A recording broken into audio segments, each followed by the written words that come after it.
आज हम लोग एक नया चैप्टर स्टार्ट कर रहे हैं।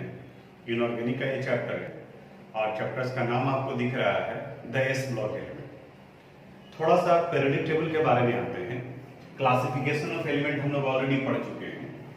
तो क्लासिफिकेशन ऑफ एलिमेंट में 10th स्टैंडर्ड में भी आप पढ़े थे। A modern long form of periodic table has 18 vertical column जिन्हें ग्रुप कहा जाता है, यानी कि टोटल 18 ग्रुप्स होते हैं और इस 18 ग्रुप्स को ब्लॉक में क्लासिफाई किया गया है। यहाँ एक हाइड्रोजन होता है और इस जगह पर लास्ट में हीलियम होता है। इसे एस ब्लॉक एलिमेंट कहते हैं। बीच में डी ब्लॉक एलिमेंट होता है और फिर ग्रुप 13 से लेकर 18 तक ये पी ब्लॉक होता है। और यहाँ पर मेन बॉडी पार्ट के नीचे में एफ ब्लॉक एलिमेंट होता है। पूरे सिलेबस का जो डिस्ट्रीब्यूशन किया गया है वो पूरे पीरियोडिक टेबल को S, P, D and F block 11th और 12th दोनों मिलाकर कंप्लीट करना होता है। अब किस एलिमेंट को किस ब्लॉक में रखा जाएगा ये क्लासिफिकेशन ऑफ एलिमेंट में हम लोग सीख चुके हैं। यानी एलिमेंट का इलेक्ट्रॉनिक कॉन्फ़िगरेशन लिखते हैं। लास्ट इलेक्ट्रॉन उस एलिमेंट का जिस सबसेल में इंटर करेगा वो उस ब्लॉक का एलिमेंट कहा जाता है। तो यहां पर ये एस ब्लॉक एलिमेंट ये 11th में पढ़ना है हम लोग। पी ब्लॉक में 6 वर्टिकल कॉलम यानी कि 6 ग्रुप होते हैं। तो ग्रुप 13 और 14 ये 11th में पढ़ना है और 15 से लेकर 18 तक 12th क्लास से पढ़ना है। डी एंड ए ब्लॉक एक अलग चैप्टर ही है जो कि 12th स्टैंडर्ड में पढ़ना है। यानी 11th में 2 चैप्टर है। एस ब्लॉक इसमें 2 ग्रुप है, group first and group second, वो पढ़ना है हम लोगों को यहाँ इस चैप्टर में। और इसके बाद द पी ब्लॉक एलिमेंट है, ये भी इनऑर्गेनिक का है, उसमें हम लोग ग्रुप 13 से लेकर ग्रुप 18 तक के पोर्शन को पढ़ते हैं। ये एस ब्लॉक से रिलेटेड हो गया। एस ब्लॉक कहते किसे हैं, डेफिनेशन क्या है? The element which last electron enters into s subshell are called s block element. और इस एस ब्लॉक में 2 ग्रुप ऑफ एलिमेंट को रखते हैं, यानी कि इसमें 2 ग्रुप ऑफ एलिमेंट हैं, एक ग्रुप फर्स्ट और दूसरा ग्रुप सेकंड। फर्स्ट ग्रुप यहां से स्टार्ट होता है। इसके ठीक पहले हम लोग हाइड्रोजन चैप्टर कंप्लीट किए हैं। वहां आपको बताया है कि हाइड्रोजन को इलेक्ट्रॉनिक कॉन्फ़िगरेशन के अनुसार से एस ब्लॉक में रख तो दिया गया, लेकिन इनका position modern long form of periodic classification के ड्रॉबैक में आता है। यानी इस जगह पर हम लोग जब बात करेंगे तो हाइड्रोजन के अलावा बाकी के जो रेस्ट एलिमेंट है फर्स्ट ग्रुप में उनके बारे में बात करते हैं। यानी कि फर्स्ट ग्रुप में हाइड्रोजन को छोड़कर बाकी का एलिमेंट आ जाएगा lithium, sodium, potassium, rubidium, caesium और फ्रांसियम। ये फ्रांसियम रेडियोएक्टिव एलिमेंट है। उसी तरह से सेकेंड ग्रुप में आ जाता है, लिथियम के सामने है beryllium, magnesium, calcium, strontium, barium और लास्ट में आता है रेडियोएक्टिव एलिमेंट जिन्हें रेडियम कहा जाता है। तो पहले फर्स्ट ग्रुप एलिमेंट के बारे में बात करते हैं। एस ब्लॉक एलिमेंट तो हो गया कि S block modern long form of periodic table में है। इसमें हाइड्रोजन को छोड़कर बाकी सभी के सभी मेटल से हैं। ये पीरियोडिक टेबल में एक्सट्रीम लेफ्ट हैंड साइड में पाया जाता है, यानी कि इसमें इलेक्ट्रोपॉजिटिव एलिमेंट ही हैं। इनका आयोनाइजेशन एंथैल्पी वैल्यू कम होता है। अब इसके बाद में हम लोग को ग्रुप फर्स्ट एलिमेंट पर आते हैं। तो ग्रुप फर्स्ट एलिमेंट का इंट्रोडक्शन हो गया। Group first of modern periodic table consists of lithium, sodium, potassium, rubidium, cesium और francium। इस फर्स्ट ग्रुप एलिमेंट को कॉमनली अल्कली मेटल कहा जाता है। अल्कली ये भी 1 मार्क्स का इंपॉर्टेंट क्वेश्चन बनता है। Why first group elements are called alkali? Alkali base को कहा जाता है।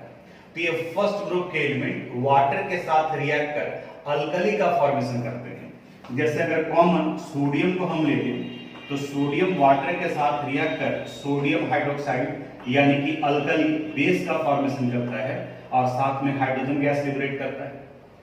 इक्वेशन को बैलेंस करने के लिए यहां भी 2 डालना होगा, यहां 2NaOH डालोगे, यहां 2H2O, तो बाकी का इक्वेशन बैलेंस हो जाएगा। तो why first group elements are called alkali metal? Because first group element react with water to form alkali, therefore they are known as alkali metals, इसलिए उन्हें अल्कली मेटल कहा जाता है। अब इसके बाद आगे और बताते हैं। अब हम लोग फर्स्ट ग्रुप एलिमेंट के जनरल पीरियोडिक ट्रेंड्स की तरफ में पढ़ते हैं और उसमें से फर्स्ट पीरियडिक ट्रेंड से electronic configuration, structure of atom, पूरे डिटेल से पढ़ें इलेक्ट्रॉनिक कन्फिगरेशन के बारे में। The arrangement of electron in an atom is called electronic configuration, यानी कि किसी एटम के किस सेल, किस सब सेल, किस ऑर्बिटल में कितने इलेक्ट्रॉन प्रेजेंट हैं, उन्हीं को उसका इलेक्ट्रॉनिक कन्फिगरेशन कहा जाता है। Electronic configuration first group element का अगर देखें हम लोग तो इनका जनरल इलेक्ट्रॉनिक कन्फिगरेशन ns1 होता है, जहां n नंबर ऑफ ऑर्बिट को रिप्रेजेंट करता है, यानी फर्स्ट ग्रुप के जितने सारे एलिमेंट हैं उन सब के आउटर मोस्ट ऑर्बिट में s सबसेल होगा और उस s सबसेल में 1 इलेक्ट्रॉन होगा। हाइड्रोजन को छोड़कर फर्स्ट ग्रुप में lithium, sodium, potassium, iridium, caesium और फ्रांसियम आते हैं। इन सब का अगर एटॉमिक नंबर देखें हम तो 3, 11, 19, 37, 55 और 87 हो गया। अब अगर इनका इलेक्ट्रॉनिक कन्फिगरेशन लिखते हैं तो लिथियम का एटॉमिक नंबर 3 है, तो इसके ठीक पहले जो इनर्ट गैस आता है वो हीलियम, तो इसलिए यहाँ हीलियम लिख दिए। अगर कहीं डाउट होगा तो फिर से इलेक्ट्रॉनिक कन्फिगरेशन आपके ऐप में पीडीएफ में अवेलेबल है, वहां जाकर के आप पीछे पलट करके देख सकते हो। बताया थे कि इलेक्ट्रॉनिक कन्फिगरेशन को शॉर्ट में अगर लिखना है तो आप इनर्ट गैस का यूज करेंगे तो इलेक्ट्रॉनिक कन्फिगरेशन शॉर्ट में होगा। अदरवाइज इसी को पूरा लिखने के लिए आपको यहां से यहां पूरा लिखना पड़ता, 1:2 और 2:1, यानी कि 1:2 की जगह पर हीलियम यूज किया गया। वहीं अगर आपको सोडियम का लिखना होता तो ये पूरा कन्फिगरेशन आपको लिखना पड़ता 1:2, 2:2, 2p6 एंड 3s1। तो यहां से यहां तक के कन्फिगरेशन को सॉर्ट करने के लिए हम लोग नियॉन यूज करते हैं।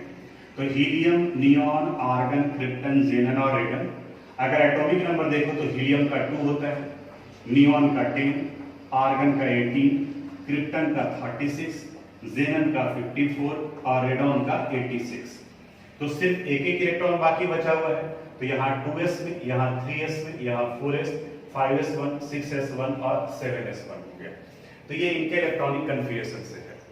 फर्स्ट ग्रुप का अगर इलेक्ट्रॉनिक कन्फिगरेशन ध्यान में है तो सेकंड ग्रुप का आप इजीली लिख सकते हो। सिर्फ क्या फर्क पड़ेगा, जहां पर s1 है उसकी जगह पर s2 हो जाएगा और एटॉमिक नंबर 1 बढ़ जाएगा। तो लिथियम का 3 है तो बेरिलियम का 4, सोडियम का 11 है तो मैग्नीशियम का 12, इसी तरह से पोटासियम का 19 है तो कैल्शियम का 20, पोटासियम में 4s1 है तो कैल्शियम में 4s2 हो जाएगा। तो ये इलेक्ट्रॉनिक कन्फिगरेशन से रिलेटेड था, इसको यहां पर आप नोट कर लीजिएगा। आपके पीडीएफ में इलेक्ट्रॉनिक कन्फिगरेशन का डेफिनेशन भी लिख दिए हैं, क्या जनरल होता है वो। अब इसके बाद में एटॉमिक एंड आयोनिक रेडियस। अब ये पूरी तरह से क्लासिफिकेशन ऑफ एलिमेंट वाले पोर्शन पर आ गया, यहाँ कोई एक्सेप्शन नहीं है, तो जनरल ट्रेंड को फॉलो करेगा। अब याद करो एटॉमिक एंड आयोनिक रेडियाई में क्या था, on moving from left to right in a period atomic and ionic radii gradually decreases and on moving from top to bottom atomic and ionic radii gradually increases। तो चूंकि first group periodic table के extreme left hand side में होता है तो इधर से आगे बढ़ते हैं तो डिक्रीज करता है। इसका मतलब यह हुआ कि किसी भी पीरियड में अल्कली मेटल के एटम का साइज और आयन का साइज हमेशा बड़ा होगा दूसरे के रिस्पेक्ट, क्योंकि लेफ्ट टू राइट जाने पर डिक्रीज करता है तो जो लेफ्ट में रहेगा उसका ज्यादा होगा, और टॉप टू बॉटम जाने पर atomic and ionic radii increase करता है। यानी इस जगह पर कोई एक्सेप्शन नहीं है, ये जनरल ट्रेंड को फॉलो करता है। अब एटॉमिक रेडियाई पर ही आयोनाइजेशन एंथैल्पी बताए थे। डेफिनेशन याद करो, आउटर मोस्ट ऑर्बिट से, ये न्यूक्लियस है और किसी एटम के आइसोलेटेड गैसेस एटम के आउटर मोस्ट ऑर्बिट से इलेक्ट्रॉन निकालने के लिए जो अमाउंट ऑफ एनर्जी आप देते हैं that amount of energy is called ionisation enthalpy, उसे ही हम लोग आयोनाइजेशन एंथैल्पी कहते हैं। अब यहां से इलेक्ट्रॉन आप रिमूव कर रहे हैं, बाहर कर रहे हैं, तो जो अमाउंट ऑफ एनर्जी आप देंगे that is called ionisation enthalpy. अब एटम का जितना बड़ा साइज होगा न्यूक्लियस और इलेक्ट्रॉन के बीच का इंटरेक्शन उतना ही कम होगा, यानी कि आयोनाइजेशन एंथैल्पी का वैल्यू घटेगा, और अगर साइज छोटा होगा तो बढ़ेगा। अब जनरल ट्रेंड याद करो, लेफ्ट टू राइट जाने पर एटम का साइज छोटा हो रहा है तो आयोनाइजेशन एंथैल्पी का वैल्यू इंक्रीज करता है, और टॉप टू बॉटम जाने पर डिक्रीज करता है। तो इसका मतलब यह हुआ कि किसी पार्टिकुलर पीरियड में, सेकेंड पीरियड की अगर बात करें, तो अल्कली मेटल के आयोनाइजेशन एंथैल्पी का वैल्यू कम होगा। इसलिए कहा जाता है alkali metals have low ionization enthalpy. और आयोनाइजेशन एंथैल्पी का वैल्यू लो है तो ये आसानी से इलेक्ट्रॉन लूज करते हैं और इसी वजह से ये कटायन का फॉर्मेशन करते हैं and it prefer the formation of ionic bond और इलेक्ट्रोमैग्नेटिक। टॉप टू बॉटम जाने पर आयोनाइजेशन एंथैल्पी का वैल्यू डिक्रीज करेगा, यानी कि यहां पर भी कम है और नीचे जाने पर भी कम होगा। तो सबसे नीचे जाने पर फ्रेंशियम को अगर छोड़ दें तो सबसे कम आयोनाइजेशन एंथैल्पी वैल्यू सीजियम का होगा, क्योंकि टॉप टू बॉटम जाने पर ये डिक्रीज कर रहा होता है वैल्यू। आयोनाइजेशन एंथैल्पी के बाद में हाइड्रेशन एंथैल्पी है, ये एक नया टर्म है। एंथैल्पी पहले भी आपको बताया है कि एनर्जी को रिप्रेजेंट करता है। हाइड्रेशन हाइड्रेट वर्ड से बना है, यानी कि वाटर से। तो द अमाउंट ऑफ एनर्जी या the amount of enthalpy change on dissolving 1 mole of ion in its aqueous solution और in water is called hydration enthalpy. यानी 1 मोल आयन को वाटर में ऐड करने पर जो एंथैल्पी चेंज होगा that is called hydration enthalpy. और ये हाइड्रेशन एंथैल्पी का वैल्यू आयोनिक साइज का इनवर्सली प्रोपोर्शनल होता है, यानी कि जिनका आयोनिक साइज वैल्यू छोटा होगा उसके हाइड्रेशन एंथैल्पी का वैल्यू बड़ा होगा। अब अगर अल्कली मेटल को हम लोग देखें तो lithium, sodium, potassium, rubidium, caesium, francium को छोड़ दो, यहां से नीचे जाने पर एटॉमिक साइज और आयोनिक साइज दोनों इंक्रीज करता है। आयोनिक यानी कि 1 इलेक्ट्रॉन लूज करेगा। तो सबसे छोटा साइज किसका हो गया? लिथियम का। तो अगर साइज की बात करें तो साइज इस सीक्वेंस को फॉलो करता है। Li प्लस से बड़ा हो जाएगा Na प्लस का, Na प्लस से बड़ा हो जाएगा K प्लस का, K प्लस से बड़ा हो जाएगा Rb प्लस का, रुबिडियम का, और इससे बड़ा हो जाएगा Cs प्लस का। लेकिन अगर हाइड्रेशन एंथैल्पी की बात करें तो चूंकि ये इनवर्सली प्रोपोर्शनल है आयोनिक साइज का, तो ये लिथियम का सबसे ज्यादा होगा, इससे कम होगा सोडियम आयन का, इससे कम होगा पोटेशियम का, इससे कम होगा रुबिडियम का, और इनसे कम होगा सीजियम का। वहीं अगर हम लोग अल्काइन अर्थ मेटल्स यानी कि सेकेंड ग्रुप एलिमेंट से देखें तो फर्स्ट के कंपैरिजन में सेकेंड का साइज छोटा होता है। तो अल्कली मेटल के कंपैरिजन में सेम पीरियड के अल्काइन अर्थ मेटल का हाइड्रेशन एंथैल्पी वैल्यू हाई होगा। तो ये इतना जनरल पीरियोडिक ट्रेंड से रिलेटेड था। जहां जो इंफॉर्मेशन नहीं मिलेगा आपको या लगे तो पीडीएफ में उसको नोट कर लीजिएगा। अब हम लोग अल्कली मेटल के फिजिकल प्रॉपर्टीज के बारे में बात करते हैं। सारे ग्रुप में यहाँ एस ब्लॉक पढ़ रहे हैं या फिर पी ब्लॉक पढ़ेंगे तो फिजिकल प्रॉपर्टीज भी आएगा। वो सारे प्रॉपर्टीज जो देखकर, टच कर, डिसॉल्व कर हम पता करते हैं वो फिजिकल प्रॉपर्टीज कहा जाता है। जबकि केमिकल प्रॉपर्टीज में इलेक्ट्रॉन का शेयरिंग हो सकता है, इलेक्ट्रॉन का ट्रांसफर हो सकता है और नए chemical substance with new different properties का फॉर्मेशन होता है, वो केमिकल प्रॉपर्टीज वाले पार्ट में आता है। तो फिजिकल प्रॉपर्टीज में जैसे सबसे पहले इनका अपीयरेंस, जितने सारे अल्कली मेटल हैं वो सॉफ्ट मेटल है। इवन आप सोडियम के बारे में जानते होंगे, पोटेशियम के बारे में जानते होंगे कि इतने सॉफ्ट होते हैं, वैक्स के जैसा होता है। सोडियम आपके लैब में भी होगा, उन्हें वैक्स के जैसा कट किया जा सकता है चाकू से, बिल्कुल एकदम सॉफ्ट होता है। जैसे वैक्स देखते हैं उसी तरह से सोडियम भी होता है। केरोसिन ऑयल में डुबा कर रखते हैं, आगे इसके बारे में बात करेंगे क्यों। तो ये सॉफ्ट मेटल होता है, सिल्वरी व्हाइट सॉलिड होता है, सॉलिड स्टेट में ही एग्जिस्ट करते हैं। आप modern long form of periodic table का कलर चार्ट अगर देखेंगे तो सॉलिड को जनरली ग्रीन कलर से रिप्रेजेंट किया गया है, लिक्विड को ब्लू कलर से रिप्रेजेंट किया गया है और गैस को रेड कलर से रिप्रेजेंट किया गया है। तो हाइड्रोजन फर्स्ट ग्रुप में तो उसको तो हटा ही दिए, वो रेड दिखेगा क्योंकि वो गैसेस स्टेट में पाया जाता है। बाकी पूरा आपको ग्रीन दिखेगा, इसका मतलब वो सॉलिड फॉर्म में एग्जिस्ट करता है। Melting and boiling point, alkali metal का melting and boiling point value कम होता है, they have low melting and boiling point. Density यानी कि मास, चूंकि टॉप टू बॉटम जाने पर डेंसिटी एटॉमिक मास पर डिपेंड करता है, तो ये वैल्यू जनरली इंक्रीज करता है। लेकिन इस जगह पर एक एक्सेप्शन आता है, और जहां एक्सेप्शन आ गया वो एक इंपॉर्टेंट क्वेश्चन बन गया। जनरली टॉप टू बॉटम जाने पर इंक्रीज करता है, तो लिथियम से ज्यादा होगा सोडियम का, सोडियम से ज्यादा होना चाहिए पोटेशियम, फिर रुबिडियम और फिर सीजियम। लेकिन क्वेश्चन यहां पर पूछा जाता है सोडियम का डेंसिटी पोटेशियम से ज्यादा होता है, यानी potassium is lighter than sodium. Potassium sodium से हल्का होता है। अब जैसे ही एक्सेप्शनल कंडीशन आ गया, वहां पर एक इंपॉर्टेंट क्वेश्चन बन गया, आपसे रीजन पूछा जाएगा कि ऐसा क्यों होता है, पोटेशियम हल्का क्यों हुआ। तो इसका रीजन इसके इलेक्ट्रॉनिक कन्फिगरेशन में छुपा हुआ है। देखिए डिटेल से बताते हैं। सोडियम का एटॉमिक नंबर 11 है, इनका कन्फिगरेशन लिखेंगे तो 1s2 2s2 2p6 और 3s1 हो गया।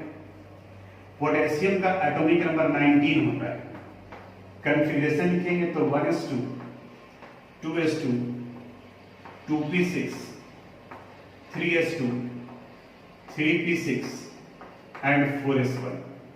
ये आता है, ध्यान से समझना।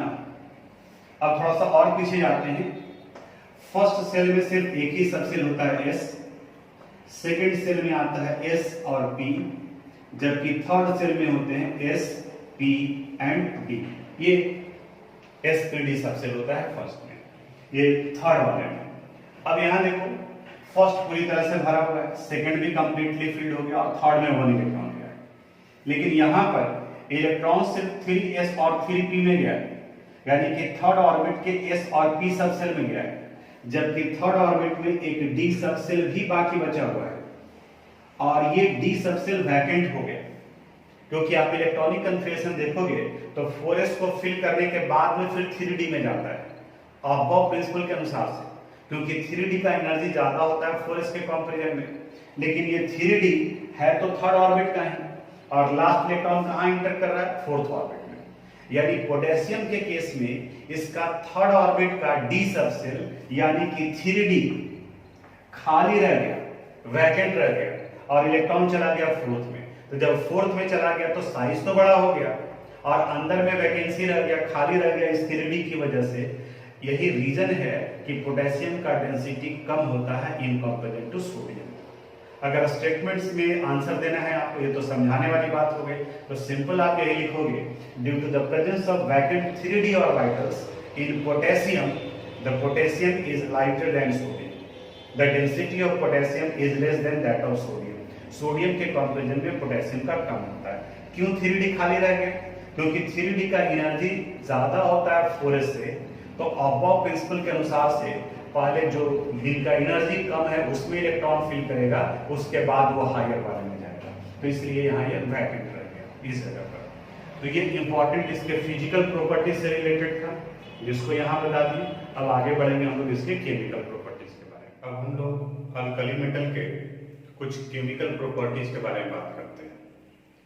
अल्कली मेटल के केमिकल प्रॉपर्टीज में सबसे पहला केमिकल प्रॉपर्टी आता है रिएक्टिविटी टुवर्ड्स ऑक्सीजन।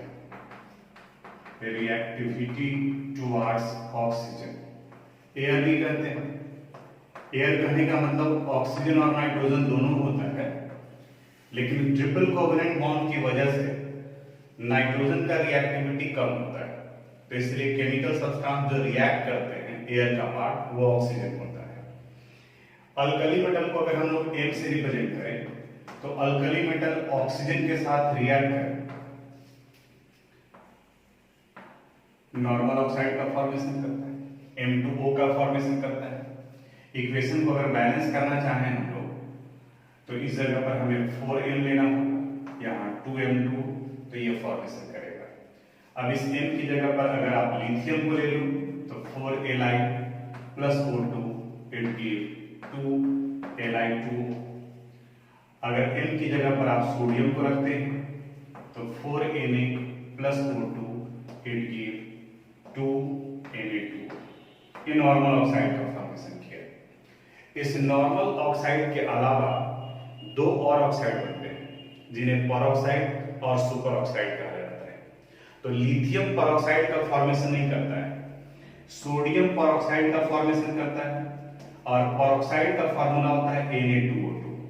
और पोटासियम, इरिडियम और सीजियम वो सुपर ऑक्साइड का भी फॉर्मेशन करते हैं, यहाँ इनका फार्मूला होता है KO2। यानी कि Na2O2 ये परऑक्साइड को रिप्रेजेंट कर रहा है। और इस जगह पर अगर हम लोग ऑक्सीजन का ऑक्सीडेशन नंबर निकालें तो परऑक्साइड के केस में ऑक्सीडेशन नंबर ऑक्सीजन का -2 की जगह पर -1 होता है। और वहीं अगर KO2 में अगर ऑक्सीजन का ऑक्सीडेशन नंबर निकालें, ये इनका सुपर ऑक्साइड है, बहुत ज्यादा डिटेल में नहीं जा रहे हैं हम लोग इसके ऑक्सीडेशन नंबर में, क्योंकि ये हम लोग को पढ़ना ही रिडॉक्स रिएक्शन। तो KO2 के केस में ये -1/2 आता है। जबकि अगर हम लोग नॉर्मल ऑक्साइड लें, जैसे यहां पर हम लोग लेते हैं Li2O, ये नॉर्मल ऑक्साइड है, तो नॉर्मल ऑक्साइड के केस में इनका ऑक्सीडेशन नंबर का वैल्यू -2 आता है। अब सवाल उठता है कि सर ये +1 -1 -1/2 ये कैसे किए, हमको समझ में नहीं आया। एक्चुअली ये रिडॉक्स रिएक्शन का पार्ट है, लेकिन समझाने के लिए आपको हम यहाँ फिर से बताते हैं। अगर हमें Li2O में ऑक्सीजन का ऑक्सीडेशन नंबर निकालना है, तो अल्कली मेटल का ऑक्सीडेशन नंबर +1 होता है, यानी वो मान करके चलोगे। तो लिथियम के लिए ऑक्सीडेशन नंबर हो गया 1/2, और ऑक्सीजन का निकालना है तो ऑक्सीजन का x मान लो, तो x = 0।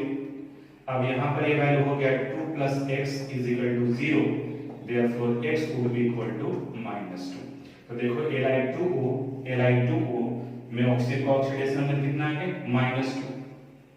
यही कंसेप्ट फिर हम लोग सोडियम ऑक्साइड में लेते हैं, Na2O2 में Na2O2 ऑक्सीजन का ऑक्सीडेशन नंबर निकालना है। सोडियम अल्कली मेटल है, अब ये बताया कि अल्कली मेटल का ऑक्सीडेशन नंबर को 1 लेना है, तो इनका ऑक्सीडेशन नंबर 1, नंबर 2 है, तो 1 × 2 प्लस ऑक्सीजन का x मान लिया, और यहाँ नंबर इनका 2 है, तो 2 से मल्टीप्लाई कर देंगे, is equal to 0। 2 + 2x = 0, 2x would be equal to -2, therefore x would be equal to -1। तो देखो पेरोक्साइड के केस में इनका ऑक्सीडेशन नंबर वैल्यू कितना हो गया, -1। तो यहाँ आप लिखे हैं तो इसी के नीचे भी इसके पेरोक्साइड के वैल्यू को आप लिख सकते हो कि ऑक्सीडेशन नंबर कितना होगा। तो जब ये निकाल दिए तो एक बचा हुआ है सुपर ऑक्साइड, इसे भी कैलकुलेट कर लेते हैं। ये क्वेश्चन भी है आपके बुक में। KO2 में पोटेशियम 1 हो गया, एक ही नंबर है तो 1 × 1 करेंगे 1 होगा। ऑक्सीजन का x मानते हैं तो x × 2 = 0, 1 + 2x = 0, 2x would be equal to -1, therefore x would be equal to -1/2। ये देखो ये वैल्यू -1/2 आ गया। तो अब हमें लगता है कि आपको समझ में आ गया होगा ये ऑक्सीडेशन नंबर नॉर्मल ऑक्साइड में -2, पेरोक्साइड में -1 और सुपर ऑक्साइड में -1/2 कैसे हुआ है। तो ये रिएक्टिविटी टुवर्ड्स ऑक्सीजन था। दूसरा है reactivity towards water. Alkali metal यानी कि फर्स्ट ग्रुप एलिमेंट वाटर के साथ रिएक्ट कर करस्पॉन्डिंग हाइड्रोक्साइड का फॉर्मेशन करते हैं और हाइड्रोजन गैस लिबरेट करता है।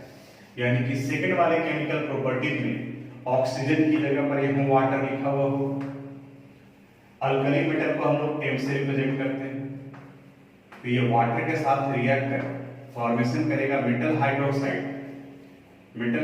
यानी कि MOH और लिबरेट करेगा हाइड्रोजन गैस। इक्वेशन अगर बैलेंस करना है तो यहाँ 2 डालेंगे, यहाँ 2 डालेंगे और यहाँ 2 डालेंगे, तब ये इक्वेशन बैलेंस हो गई। अब इस मेटल की जगह पर डालो, जैसे अगर सोडियम को लेते हैं तो 2Na + 2H2O, it give 2NaOH और +H2। अब एक चीज और ध्यान देना है, अल्कली मेटल वाटर के साथ वायलेंटली रिएक्ट करता है। जैसे सोडियम का टुकड़ा अगर आप पानी में डालोगे तो तुरंत आग पकड़ लेता है। अब रीजन एक्चुअली सोडियम नहीं जलता है, जलता ही हाइड्रोजन गैस है। हाइड्रोजन एक कंबस्टेबल गैस है, तो जब वाटर में इसे डालते हैं तो वाटर में डालने के बाद में हाइड्रोजन गैस का लिबरेशन होता है और ये रिएक्शन हाईली एक्सोथर्मिक यानी कि हीट एनर्जी प्रोड्यूस होता है। तो इस रिएक्शन में इतना हीट एनर्जी प्रोड्यूस होता है जो हाइड्रोजन को उसके इग्निशन टेम्परेचर तक पहुंचा दे। और हम लोग पढ़े हैं कि इग्निशन टेम्परेचर पर अगर किसी सब्सटेंस को पहुंचाया गया उसके टेम्परेचर को तो वो जलना शुरू कर देता है। तो ये हाइड्रोजन जलता है, एक्चुअली सोडियम नहीं, सोडियम तो सोडियम हाइड्रोक्साइड का फॉर्मेशन किया। एटमॉस्फेयर में एयर है, उनमें मॉइस्चर भी प्रेजेंट है, तो एयर के साथ में भी ये रिएक्ट करता है, मॉइस्चर के साथ में भी रिएक्ट करता है।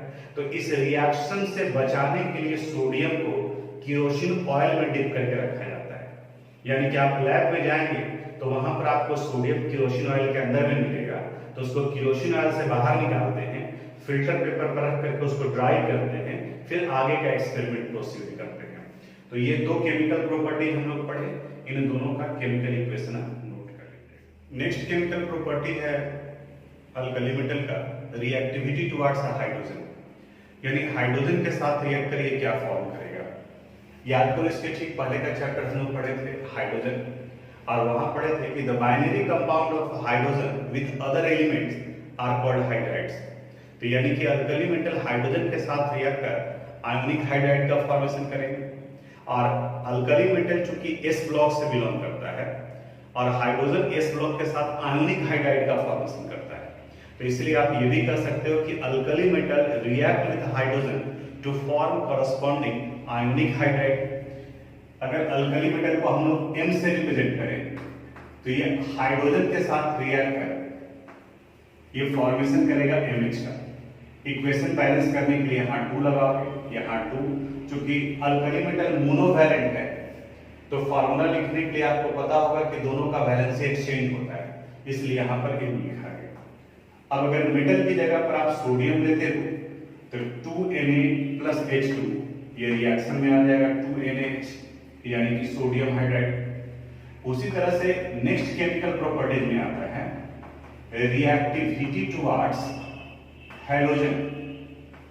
रिएक्टिविटी टुवर्ड्स हैलोजन, हैलोजन को हम लोग X से रिप्रेजेंट करते हैं, तो हाइड्रोजन से रिएक्ट कर ये हाइड्राइड का फॉर्मेशन किया, तो हैलोजन से रिएक्ट कर ये कॉरस्पॉन्डिंग हालाइड का फॉर्मेशन करेगा।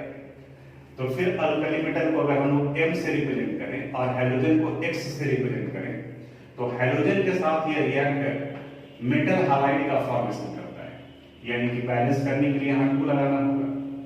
फिर अगर मेटल की जगह पर अगर आप सोडियम यूज करते हो तो 2Na plus Cl2 it give 2NaCl, sodium chloride common salt है, तो सिर्फ सोडियम ही नहीं रिएक्ट कर सकता है, पोटेशियम भी रिएक्ट करेगा। पोटेशियम रिएक्ट कर पोटेशियम क्लोराइड का फॉर्मेशन करेगा, पोटेशियम ब्रोमाइड का फॉर्मेशन करेगा, पोटेशियम का आयोडीन के साथ रिएक्शन कराएंगे तो पोटेशियम आयोडाइड का फॉर्मेशन करेगा। तो ये दो केमिकल प्रॉपर्टी यहाँ स्टेटमेंट PDF में लिखा हुआ है, इक्वेशन आप नोट कर लीजिएगा। अल्कली मेटल में एक और प्रॉपर्टी होता है रिड्यूसिंग नेचर का। आप याद करो हाइड्रोजन चैप्टर में भी बात किए थे हम लोग, जो दूसरे को रिड्यूस करता है खुद ऑक्सीडाइज होता है, उन्हें हम लोग रिड्यूसिंग एजेंट कहते हैं। जो दूसरे को ऑक्सीडाइज करता है और खुद रिड्यूस्ड होता है उन्हें ऑक्सीडाइजिंग एजेंट कहते हैं। जितने सारे अल्कली मेटल हैं they have tendency to lose electron, उनमें इलेक्ट्रॉन लूज करने का टेंडेंसी है, to acquire positive charge, to acquire positive oxidation number, यानी कि वो खुद ऑक्सीडाइज होते हैं। तो जो खुद ऑक्सीडाइज होंगे वो दूसरे को रिड्यूस करेगा और वो रिड्यूसिंग एजेंट के रूप में काम करेंगे। अब किसी भी रिएक्शन को ले लो सेम ही होगा। रीजन ये है कि अल्कली मेटल जितने सारे हैं वो सब में इलेक्ट्रॉन लूज करने का टेंडेंसी है, यानी कि अगर वो मेटल के फॉर्म में है तो M+ के फॉर्म में कन्वर्ट कर जाएगा। इक्वेशन आप बुक में देखे होंगे। हम यहाँ पर आपको ऑक्सीडाइजिंग एजेंट और रिड्यूसिंग एजेंट के नेचर के बारे में बात कर रहे हैं। जैसे अगर सोडियम का रिएक्शन आप हाइड्रोजन से ही कराते it will result the formation of sodium hydride. Equation को बैलेंस करने के लिए यहाँ सोडियम कर दिए, यहाँ सोडियम का ऑक्सीडेशन नंबर 0 आएगा, हाइड्रोजन का 0 आएगा। ये सारा ऑक्सीडेशन नंबर का पार्ट रिडॉक्स रिएक्शन में यूज होगा, इसलिए थोड़ा पेशेंस रखना होगा, ठीक है। और वहां जैसे ही पहुंचेंगे वहां पर ये वाला पार्ट आसान हो जाएगा। अब देखो सोडियम 0 से कन्वर्ट कर गया +1 में, तो इनका ऑक्सीडेशन नंबर इंक्रीज कर रहा है, तो increase in oxidation number is called oxidation and decrease in oxidation number is called reduction. वहीं अगर H2 को लें तो ये 0 से -1 हो, तो 0 से -1 यानी घटा है, तो हाइड्रोजन का रिडक्शन हो गया।